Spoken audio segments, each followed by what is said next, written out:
the comprehensive development of all children by ensuring that their needs and rights are adequately met. The policy seeks, among other things, to promote and enhance safe, protective, and stable environment for children without parental care.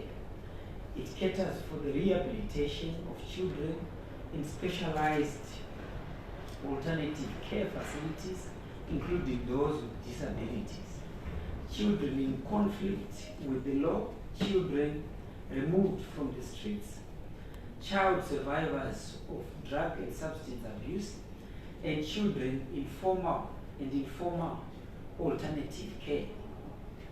The policy aims at ensuring that all children in alternative care placements in Zimbabwe, regardless of the place, context, and duration, enjoy their rights as enshrined in the Constitution of Zimbabwe.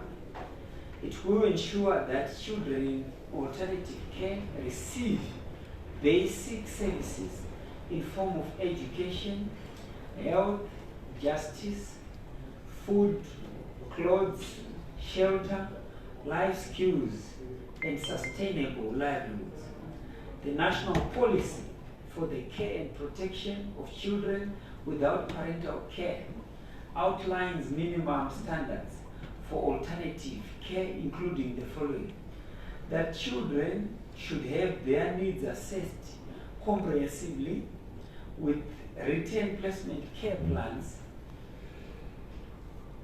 which outline how the needs will be met, that there be identification of the children, and that the children should maintain constructive and safe contact with their families, friends, and other people who play a significant role in their lives, and that children should be able to move in and out of care in an appropriate manner. Children should also get the necessary support to enable them to prepare to leave care and transition into adulthood, while being encouraged to express their views, wishes, and opinions on matters that affect them. The whole-of-government approach will be adopted in the implementation of the policy in order to ensure that the rights of the children are adequately protected. Non-state actors will complement government efforts in the provision of specialized services in line with their registered mandates. The Cabinet considered and approved the draft Zimbabwe Intergovernmental Fiscal Transfer Administrative Manual as presented by the Minister of Finance, Economic Development and Investment Promotion, Honourable Professor Mtuli. The intergovernmental fiscal transfer from central to lower tiers of government is provided in terms of the Constitution of Zimbabwe. And these transfers are meant to support the devolution of powers and responsibilities, with not less than 5% of national reserves and revenues raised in any financial year being allocated to provinces and local authorities. These transfers are meant to support the devolution of powers and responsibilities with not less than 5% of national revenues raised in any financial year being allocated to provinces and local authorities. The manual provides the necessary regulatory framework in order to ensure equitable fiscal transfers to local tiers of the government and the seamless implementation of the devolution agenda.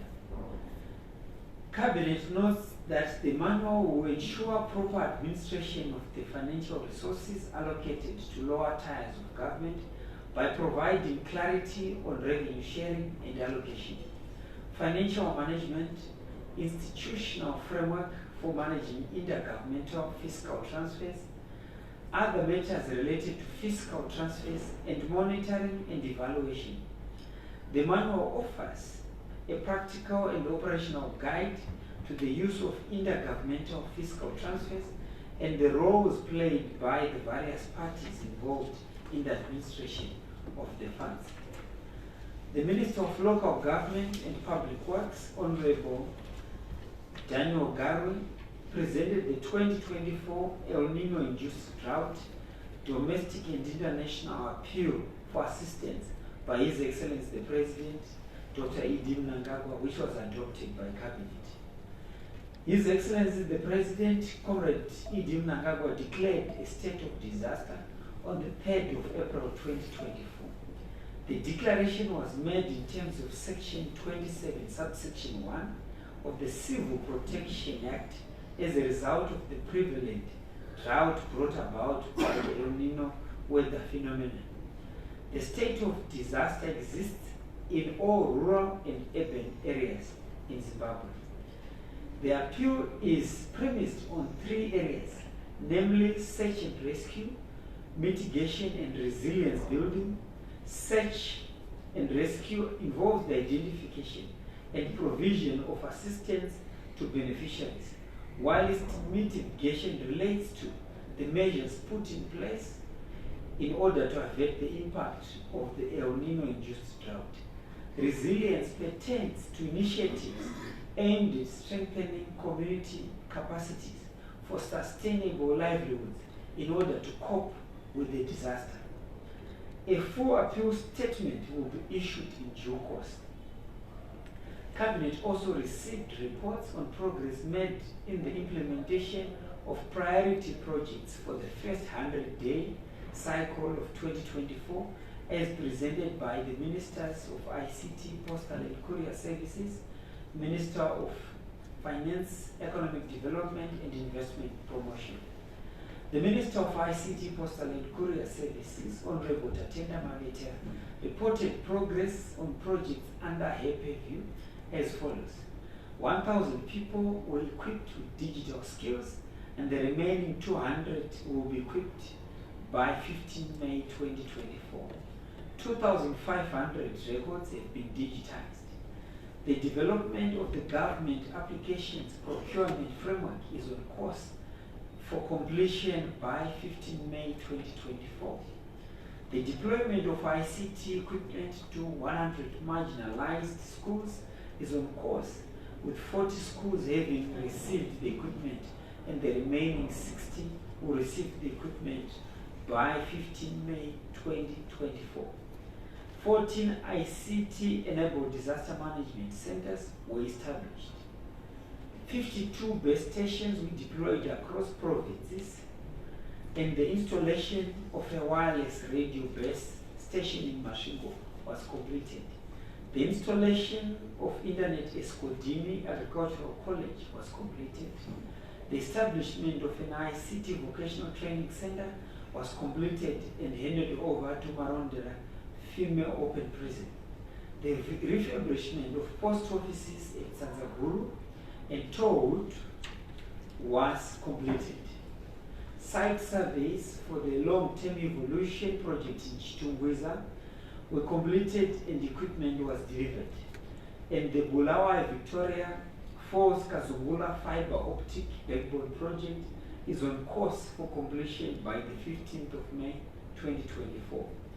The Minister of Finance, Economic Development and Investment Promotion, Honourable Professor Mtuli Ngube, reported progress on projects under his purview as follows. The timely and adequate disbursement of employment costs and social benefits was completed. The domestic and external resource mobilization is ongoing. Policy reform matrices for debt area clearance were finalized and implementation has commenced. The United Nations Economic Commission for Africa Conference was successfully hosted. The implementation of the International Public Sector Accounting Standards is ongoing, and the introduction of the new currency was accomplished. Cabinet was also appraised on progress made in the country's preparations to host the 44th SADC Summit of Heads of State and Government in August 2024, as presented by the Honourable Vice President, Dr. K.C.D. and Chiwenga. Considerable progress has been achieved in the rehabilitation of roads to the new parliament. The bulk of the preparatory work is underway and the project will be implemented and completed within the scheduled timeframes. Plans are afoot to beautify the city of Harare from the Robert Gabriel Mugabe Airport to the new city. The private sector, including small and medium enterprises, is encouraged to participate in the various committees involved in preparations for the successful hosting of the summit. I thank you. Thank you very much, Honourable Minister and Chair of this session. It's now question time. We will have the first 3 questions, then we will ask the ministers to respond. Then we have the last round of 3 questions again. Let's have the questions.